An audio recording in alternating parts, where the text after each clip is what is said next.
ప్రకాశం barrage పని అయిపోయింది, కొత్త బ్యారేజ్ కట్టాలి అనేటువంటి డిమాండ్లు ఈ మధ్య కాలంలో మనం బాగా వినిపిస్తున్నాం. తాజాగా ఇప్పుడు నిన్న ఎమ్మెల్యే సుజనా చౌదరి గారు కూడా దీనిపైన ఒక కామెంట్ చేశారు. దీనిపైన మీ అభిప్రాయం ఏంటి?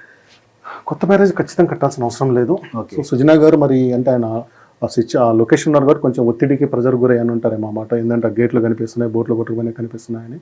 ప్రకాశం బ్యారేజీ ఖచ్చితంగా ఇంకా చాలా సంవత్సరాలు స్టేబుల్గా ఉంటుంది.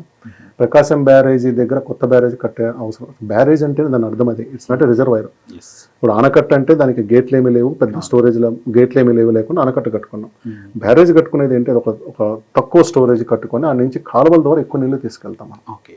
ఇప్పుడు మీరు ఒక ప్రకాశం బ్యారేజ్ కింద 6-7 కాలువలు ఉన్నట్టు, ఏలూరు కాలువ ఉంది, ఇటు గుంటూరు ఛానల్ ఉంది, చాలా కాలువలు తీసుకుంటారు. దాన్ని తీసుకొని తాత్కాలికంగా దాన్ని అంటే ఒరిజినల్ కూడా 3 TMC కదా అది పెట్టదు. ఇంకోటి కట్టుకునే అవసరం రాదు. ఇప్పుడు దీనికి జరిగిన చిన్న ఏమంటారు మైనర్ డ్యామేజ్ ఆ గేట్లకి అనేది పెద్ద సమస్య కాదు.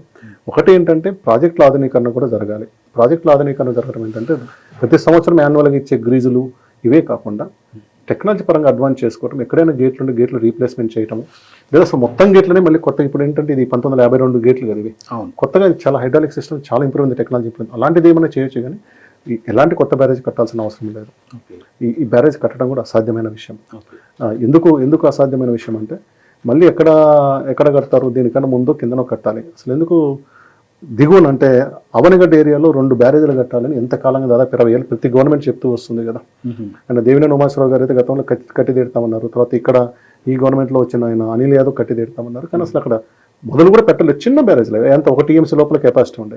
అయితే కట్టలేకపోవడానికి రాజకీయ చిత్తశుద్ధే కదా, కొన్ని ప్రాక్టికల్ ప్రాబ్లమ్స్ కూడా ఉంటాయి. కొంత ఖాళీ చేయించాలి, తర్వాత ఎంత ముంపు వస్తుందో అంచనా వేయాలి. ఇప్పుడు ఇంత వరద వచ్చినా అక్కడ బ్యారేజ్ ఉంటే ఇంకా ముంపు వస్తుందని ఒక భయం ఉంటుంది కదా. చిన్న బ్యారేజ్ ఉండే మనం కట్టలేకపోయినాం. ఆ తర్వాత ప్రకాశం బ్యారేజ్ ఎగువన వైకుంఠపురం దగ్గర ఒక అక్విడేట్ అన్నారు. అది బ్యారేజ్ కడతారు, అక్విడేట్ కడతారో చూడాలి. ఎందుకంటే మనకు గోదావరి పెన్న అనుసంధానం చేస్తాం అనుకున్నప్పుడు గోదావరి నుంచి వచ్చే నీళ్ళని వైకుంఠపురం అంటే మనకు ప్రకాశం బ్యారేజ్ ఎగువన ఉంటుంది. మీరు వైకుంఠపురం వెంకటేశ్వర స్వామి గుడి బాగా ఫేమస్ ఉంటుంది అక్కడి నుంచి.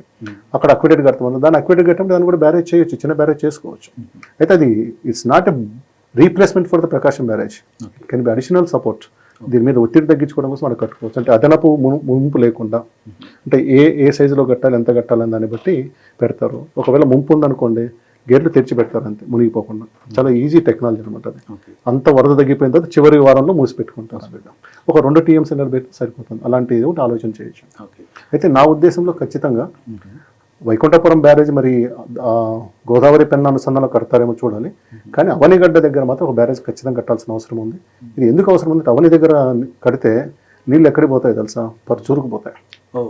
అసలు మ్యాప్లో ఎవరు ఊహించలేదు, పర్చూరు వరకు పోతాయి. ఎట్లా పోతాయంటే మనకు గుంటూరు దగ్గర మనం చూస్తే రైట్ సైడ్ గుంటూరు ఛానల్ ఉంది కదా, ఇది తర్వాత కొన్ని చోట్ల బకింగ్హామ్ కెనాల్తో కలుస్తుంది. ఆ తర్వాత పర్చూరు ఏరియాలో సరికి కొమ్మనూరు కెనా కాలువ అంటారు.